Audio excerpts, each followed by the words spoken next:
अरे बच्चों, स्वागत है आप लोग का हमारे चैनल एसजी एजुकेशन जोन पे। बच्चों, आज हम आपको बताएंगे कक्षा 12वीं भौतिक विज्ञान के आपके पूरे किताब से महत्वपूर्ण प्रश्न, यानी कि जो भी प्रश्न हम आपको बताएंगे सभी प्रकार के प्रश्न रहेंगे। प्रमुख नियम रहेंगे आपके, सैद्धांतिक प्रश्न रहेंगे, निगमन रहेंगे और आपके जो परिभाषा है सभी प्रकार के प्रश्न आपको इस वीडियो में बताए जाएंगे। उससे पहले अगर आप लोग चैनल पर नए हैं तो चैनल को सब्सक्राइब कर लीजिए, बेल आइकन को प्रेस कर लीजिए ताकि आगे आने वाली हर वीडियो का नोटिफिकेशन आप तक सबसे पहले पहुंचे, और वीडियो को लाइक करना ना भूलें। अब आइए देखते हैं ये कौन-कौन से प्रश्न हैं जो आपके बहुत ही ज़्यादा आपके बोर्ड एग्जाम 2025 के दृष्टिकोण से इम्पोर्टेंट हैं। और यहाँ से जो है आपका हर साल प्रश्न आता है, क्योंकि आप जब देखेंगे वीडियो में आगे, तो सभी प्रश्नों को जब आप देखेंगे तो आप गौर करेंगे कि प्रीवियस ईयर में आपके ये क्वेश्चन पूछे गए हैं। तो सबसे पहले शुरुआत करेंगे आपका किससे? प्रमुख नियम से। तो प्रमुख नियम में आपको इन 7 नियमों को तो एकदम नहीं छोड़ना है। और 7 नियम कौन-कौन से आपके? तो पहला है गॉस का नियम। अब गॉस का नियम आप देखते ही, नाम सुनते ही समझ गए होंगे एकदम कि आपका कितना इम्पोर्टेंट है, और लगभग बार-बार जो है आपका बोर्ड एग्जाम में ये पूछा जाता है। और इस बार भी आपके यूपी बोर्ड एग्जाम में एकदम 100% पूछा जाएगा, क्योंकि गॉस का नियम जो है आपका हमेशा पूछा जाता है। और यहाँ से जो है आपके कुछ निगमन वाले भी प्रश्न आते हैं, वो हमने ऐड किए हैं उसको किसमें? निगमन वाले प्रश्न में।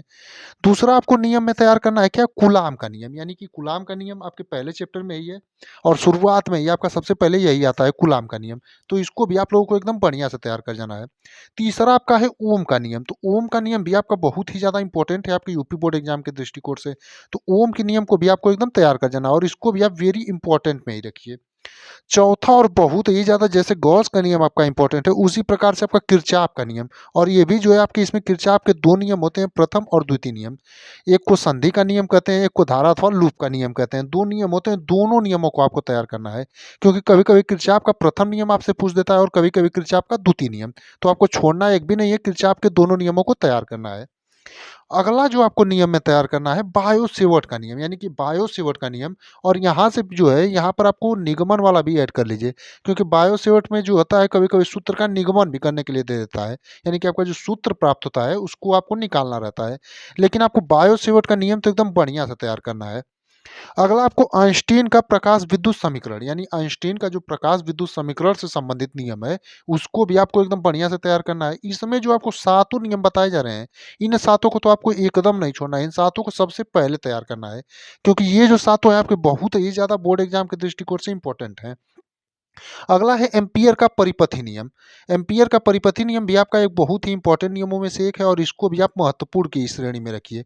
तो इसमें से जो 7 नियम हमने आपको बताए, इन सातों नियमों को आपने अगर अभी तक नहीं तैयार किया है, तो अभी भी आपके पास लगभग 40 से 45 दिन है बोर्ड एग्जाम के लिए। तो आप लोग इनको तैयार कर जाइए एकदम बढ़िया से, ताकि आपके बोर्ड एग्जाम में पूछे तो आप इसको 1% भी भूले नहीं।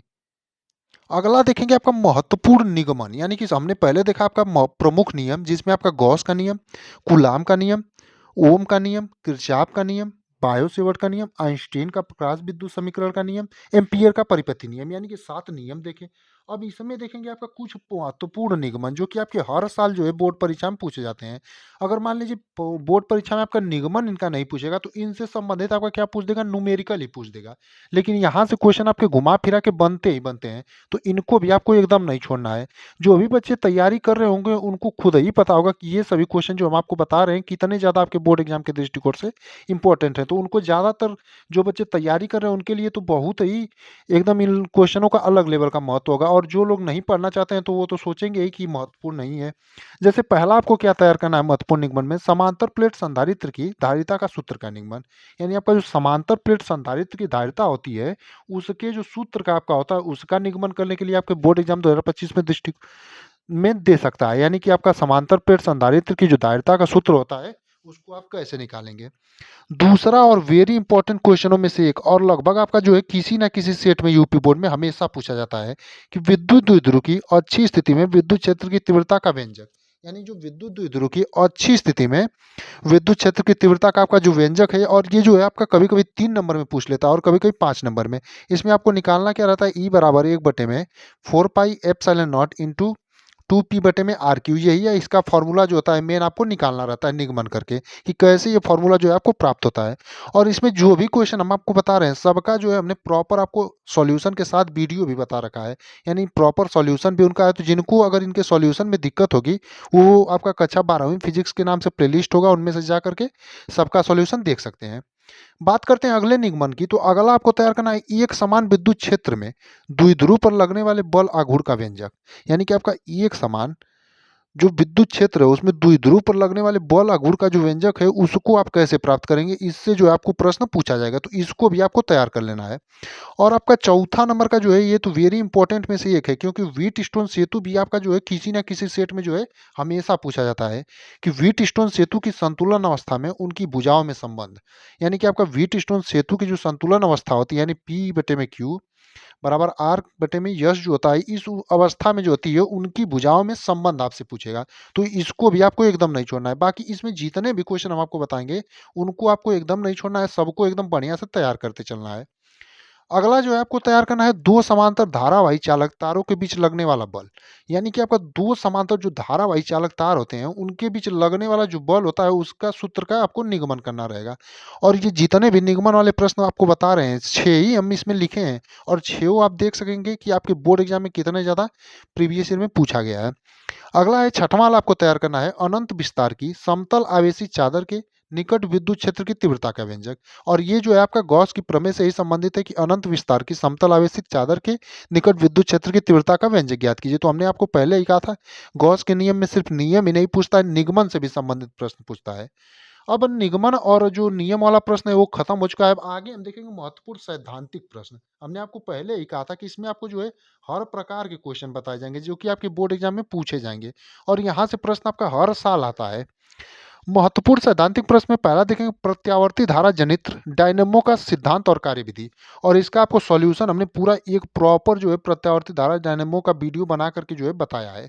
तो इसको अगर आप लोगों को आंसर में दिक्कत होगी तो उस वीडियो को हमने पहले ही कहा प्लेलिस्ट से जा करके आप सबका जो है सॉल्यूशन देख सकते हैं। और जिसका सॉल्यूशन नहीं होगा उसे आप लोग कमेंट में कहेंगे तो हम सॉल्यूशन भी करा देंगे। तो आपको प्रत्यावर्ती धारा जनित्र यानी डायनेमो का सिद्धांत और कार्यविधि एकदम तैयार कर जाना है।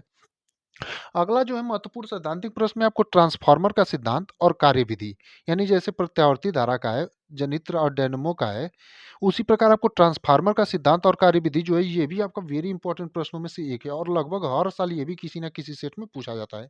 मान लीजिए एक आध साल आपका ये छूट जाए, लेकिन ये जो है आपका किसी ना किसी सेट में हर साल पूछा जाता है। तो इसको भी ट्रांसफार्मर का सिद्धांत और कार्यविधि जो एकदम बढ़िया से तैयार कर लीजिएगा। अगला जो आपको महत्वपूर्ण सैद्धांतिक प्रश्नों में पढ़ना है हाइजेंस की द्वितीयक तरंगिकाओं का सिद्धांत। यानी हाइजेंस की जो द्वितीयक तरंगिकाएं होती हैं उनका आपको जो सिद्धांत होता है उसको एकदम बढ़िया से तैयार कर जाना है। चौथा आपको जो पढ़ना है रदरफोर्ड का परमाणु मॉडल वह कमियां। अगर बात करें हाइजेंस की द्वितीयक तरंगिकाओं के सिद्धांत की तो ये भी जो आपका वेरी इंपॉर्टेंट क्वेश्चनों में से एक है, और ये भी जो आपका यूपी बोर्ड एग्जाम में हमेशा पूछा जाता है कि हाइजेंस की द्वितीयक तरंगिकाओं का सिद्धांत बताइए। तो चौथा आपका क्या था रदरफोर्ड का परमाणु मॉडल व कमियां। यानी रदरफोर्ड का जो परमाणु मॉडल था उसके बारे में आप पढ़ जाइए एकदम बढ़िया से, और उसकी क्या क्या कमियां थी उसको आपको एकदम तैयार कर जाना है, क्योंकि ये भी जो है आपका हमेशा पूछा जाता है। पांचवा है आपका महत्वपूर्ण सैद्धांतिक प्रश्न में बोहर का परमाणु मॉडल। यानी बोहर का जो परमाणु मॉडल था, जिस प्रकार आपका रदरफोर्ड का परमाणु मॉडल दिया था रदरफोर्ड ने, उसी प्रकार बोहर ने भी एक परमाणु मॉडल दिया था, उसको भी आपको एकदम बढ़िया से तैयार कर जाना है। बात करें अपने अगले प्रश्न की यानी छठवें प्रश्न की, तो छठवां प्रश्न है पीएन संधि डायोड अग्र अभिनत की अवस्था में। यानी आपका जो पीएन संधि डायोड, अब इसमें देखेंगे आप चारों जो प्रश्न होंगे सभी पीएन संधि डायोड से होंगे, और ये जो चैप्टर यहाँ से आपके 5 से 7 नंबर के क्वेश्चन पूछे जाते हैं, और सब जो है सभी क्वेश्चन आपके इसी बेस पर पूछे जाते हैं। जैसे पीएन संधि डायोड और अग्र अभिनत की अवस्था में, अगला आपका हो जाएगा पीएन संधि डायोड पश्च अभिनत। उसके बाद आपका देखेंगे अगला आपका जो महत्वपूर्ण सैद्धांतिक प्रश्न है पीएन संधि डायोड का अर्ध तरंग डिष्टकारी, और नौवां वाला जो है पीएन संधि डायोड पूर्ण तरंग डिष्टकारी। तो आप चारों देखेंगे जैसे पीएन संधि डायोड अग्र अभिनत और पीएन संधि डायोड पश्च अभिनत, उसके बाद पीएन संधि डायोड आपका अग्र अर्ध तरंग डिष्टकारी, और अगला है पीएन संधि डायोड पूर्ण तरंग डिष्टकारी। तो इन चारों प्रश्नों को जो है आप एकदम एक ही चैप्टर में एक साथ पढ़ जाइएगा, क्योंकि ये चारों जो है आपका एकदम 100% इन चारों में से कोई एक या दो आपका 100% हर साल पूछा जाता है। तो इनको आप एकदम बढ़िया से तैयार करिएगा। अब चौथा नंबर पर आपका देखेंगे महत्वपूर्ण परिभाषा है। अब परिभाषाओं में आपको लगभग 25 से 30 परिभाषा याद करनी पड़ेंगी, क्योंकि आपको जो है पूरे किताब से ये परिभाषाएं हैं। तो इसमें आपको लगभग 25 से 30 परिभाषाएं जो है पूरे किताब से महत्वपूर्ण है।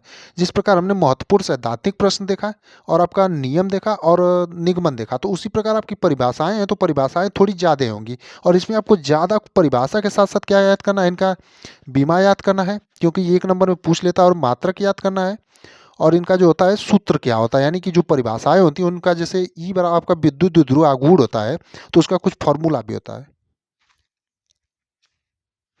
तो आपका पहला जो महत्वपूर्ण परिभाषा, यानी परिभाषाओं में जो तैयार करना है आपको, पहला जो महत्वपूर्ण है विद्युत द्विध्रुव आघूर्ण का, यानी विद्युत द्विध्रुव आघूर्ण क्या होता है, और इसकी आपको बीमा यानी कि मात्रक तैयार कर लीजिएगा और सूत्र तैयार कर लीजिएगा, क्योंकि आपको कभी-कभी मात्रक और सूत्र भी पूछ लेता है। दूसरा आपको तैयार करना है विद्युत क्षेत्र की तीव्रता, यानी विद्युत क्षेत्र की तीव्रता को आपको परिभाषा, जैसे ई बराबर एफ बटे क्यू होता है इसका सूत्र, और आपका वोल्ट प्रति कूलाम इसका क्या होता है, मात्रक होता है। तो ये जो होता है आपको मात्रक और बीमा इनके साथ तैयार करते चलिएगा, ताकि आपको एक नंबर में कभी बहुविकल्पी में पूछ ले या फिर कभी कभी डायरेक्टली पूछ लेता है, तो आपको कोई दिक्कत ना हो। अगला आपको जो परिभाषा तैयार करना है रेखीय आवेश घनत्व, यानी रेखीय आवेश घनत्व जो होता है वो क्या होता है, इसको आपको तैयार कर जाना है। उसके बाद आपको उसी में मिल जाएगा आपका पृष्ठ आवेश घनत्व, यानी रैखिक आवेश घनत्व के बाद आपको पृष्ठ आवेश घनत्व मिल जाएगा। फिर अगला जो आपको तैयार करना है विद्युत फ्लक्स, यानी विद्युत फ्लक्स आपका क्या होता है, इसको एकदम बढ़िया से तैयार कर जाना है, क्योंकि ये जो है आपका परिभाषा है, परिभाषाएं जो है आप अगर 30 परिभाषाएं हैं तो एक दिन में भी याद करेंगे तो आपका 30 दिनों में जो है टोटल सभी परिभाषाएं आपकी याद हो जाएंगी, क्योंकि इसमें बस 2 से 3 लाइन आपको परिभाषा याद करना रहेगा, बीमा याद करना रहेगा, मात्रक और इनके सूत्र याद करने रहेंगे, क्योंकि सूत्र पर आपके कभी कभी न्यूमेरिकल भी पूछ लेते हैं, और मात्रक तो आपको आना ही चाहिए। अगला जो है विद्युत फ्लक्स, उसके बाद आपको छठवां जो परिभाषा याद करना है विद्युत विभव की परिभाषा, यानी आपका विद्युत विभव क्या होता है इसके बारे में। अगला देखेंगे परिभाषा में तो आपका है विभव प्रवणता, यानी विभव प्रवणता से आपका जो है न्यूमेरिकल भी कभी कभी पूछ लेता है, और विद्युत विभव से भी आपका न्यूमेरिकल पूछता है। बात करें अगले की, तो अगला जो हमारा परिभाषा इलेक्ट्रॉन वोल्ट, यानी इलेक्ट्रॉन वोल्ट की परिभाषा क्या होती है, ऐसे करके आपसे पूछ सकता है, या फिर इलेक्ट्रॉन वोल्ट को परिभाषित कीजिए, इस प्रकार पूछेगा। अगला जो याद करना है आपको 9वें नंबर पर, वो है गतिशीलता की परिभाषा, यानी गतिशीलता की परिभाषा क्या होती है। अगला यानी 10वें नंबर पे हमारा विशिष्ट प्रतिरोध, यानी विशिष्ट प्रतिरोध की परिभाषा, और आप इसका भी जो सूत्र होता है यहाँ से, क्योंकि आपका विशिष्ट प्रतिरोध से होता है जो रो बराबर आपका जो फॉर्मूला होता है, यहाँ से फॉर्मूले पर बहुत सारे क्वेश्चन आपके पूछे जाते हैं, तो विशिष्ट प्रतिरोध को आप बढ़िया से एकदम पढ़िएगा। अगला है चुंबकीय द्विध्रुव आघूर्ण। उसके बाद 12वां नंबर पर देखेंगे विद्युत चुंबकीय प्रेरण, तो विद्युत चुंबकीय प्रेरण की भी जो परिभाषा होती है आप लोग एकदम बढ़िया से तैयार करिएगा। उसके बाद है स्वप्रेरण गुणांक, यानी स्वप्रेरण गुणांक जो होता है इसकी भी परिभाषा भी आप लोग एकदम बढ़िया से तैयार करिएगा। इसमें जितनी भी परिभाषाएं आपको बताई जा रही है सभी परिभाषाओं को आपको एकदम गौर से तैयार करना है, क्योंकि सभी परिभाषाएं आपके बोर्ड एग्जाम 2025 के दृष्टिकोण से बहुत ही ज्यादा महत्वपूर्ण है।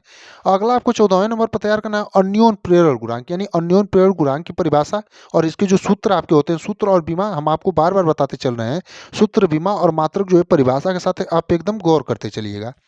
अगला आपको तैयार करना है अनुनादी आवृत्ति की परिभाषा। उसके बाद 16वें नंबर पर आपको तैयार करना है विद्युत चुंबकीय तरंग। विद्युत चुंबकीय तरंग की भी आप लोगों को परिभाषा एकदम बढ़िया से तैयार करनी है, और परिभाषा आप इतने बढ़िया से पढ़ जाइएगा, परिभाषा बीमा सूत्र और मात्रक की आप 1% भी अपने बोर्ड एग्जाम में भूले नहीं। अगला आपको प्रकाश का परावर्तन की परिभाषा तैयार करना है। उसके बाद संयुग्मी फोकस, यानी संयुग्मी फोकस या संयुक्त फोकस जो होता है उसकी परिभाषा आपको तैयार करना है। अगला है जो आपका रेखीय आवर्धन, अब इसमें जो आता होता है आपका यम बराबर भी बटे में यू, तो आपको ये फॉर्मूला भी इसका तैयार कर लेना है, क्योंकि यहाँ से जो होता आपका आता है रेखीय आवर्धन से परिभाषा से, तो आपका न्यूमेरिकल भी पूछता है, तो इसका भी फॉर्मूला याद कर लेना है। अगला है प्रकाश का परावर्तन, माफ करिए प्रकाश का अपवर्तन की परिभाषा आप तैयार कर लीजिएगा। प्रकाश का अपवर्तन तो हमने ऊपर बताया था। उसके बाद आपको क्रांति कोण की परिभाषा याद करनी है, और क्रांति कोण की परिभाषा के साथ साथ यहाँ से भी आपका न्यूमेरिकल पूछा जाता है, तो इसका भी सूत्र एकदम ध्यान से पढ़िएगा। अगला देखें तो पूर्ण आंतरिक परावर्तन की परिभाषा आप तैयार कर लीजिएगा, और यहाँ से कुछ आपके तथ्य होते हैं जैसे तारों का टिमटिमाना, और बाकी कुछ ऐसे तथ्य होते हैं, उन सभी चीज़ों को पढ़ लीजिएगा आप लोग। कुछ जैसे पूर्ण आंतरिक परावर्तन से होते हैं, वायुमंडलीय अपवर्तन से होते हैं, तो इन चीज़ों को भी आप लोग ध्यान से पढ़िएगा। अगला जो आपको तैयार करना है कोणीय विक्षेपण की परिभाषा, यानी क्या होता है कोणीय विक्षेपण, इसको आपको बताना रहेगा। उसके बाद देखें तो आपको तैयार करना है वर्ण विक्षेपण क्षमता, यानी वर्ण विक्षेपण क्षमता की परिभाषा आपको तैयार कर जाना है। 25वां और 26वां जो है आपका एक ही चैप्टर में मिल जाएगा, तरंगाग्र और व्यतिकरण, और ये भी जो है आपका बहुत ही ज़्यादा 2 नंबर में आपका व्यतिकरण की जो है परिभाषा और तरंगाग्र की कभी कभी पूछ लेता है। बात करें 27वां की, तो विवर्तन की परिभाषा आप लोग तैयार कर लीजिएगा। और अंतिम जो हमारा परिभाषा है, अल्पतम विचलन कोण, यानी अल्पतम विचलन कोण की परिभाषा क्या होती है। तो प्यारे बच्चों, इसमें हमने आपको लगभग 28 परिभाषाएं बताएं और 9 जो है सैद्धांतिक प्रश्न बताए, और 7 से 8 आपके जो होते हैं निगमन वाले, और 7 आपके जो है महत्वपूर्ण प्रमुख नियम। जितने भी प्रश्न हमने आपको बताए, सभी प्रश्न आपके बोर्ड एग्जाम 2025 के दृष्टिकोण से बहुत ही ज़्यादा महत्वपूर्ण है। तो हम उम्मीद करते हैं आपको क्लास एकदम पसंद आई होगी। और जब भी आप परिभाषा याद करिएगा, उसके साथ हम एक बार फिर से बता देना चाहेंगे, बीमा मात्रक और उसके सूत्र एकदम तैयार करिएगा, क्योंकि जो होता है कि यहाँ से आपके न्यूमेरिकल भी, आपकी 12वीं की आप एग्जाम देते हैं तो वहाँ से न्यूमेरिकल भी अटैच करता है। तो आप परिभाषा पर सिर्फ नहीं जा सकते हैं, क्योंकि वहाँ से कभी कभी न्यूमेरिकल भी पूछ लेता है। तो इसीलिए हम परिभाषा के साथ बोल रहे थे कि आप उसका बीमा सूत्र और मात्रक भी तैयार करते चलिएगा। और कुछ ऐसी टॉपिक थी जिन पर हमने आपको बताया कि कुछ प्रश्न पूछ लेते हैं, जैसे उनसे तथ्य वाले, तो उनको भी आप लोग तैयार करते चलिएगा। तो उम्मीद करते हैं आपको एकदम बढ़िया क्लास लगी होगी। तो आप लोग लाइक जरूर करिएगा, और आगे आने वाले दिनों में ऐसी वीडियो हम आपके लिए रोज लाते रहेंगे।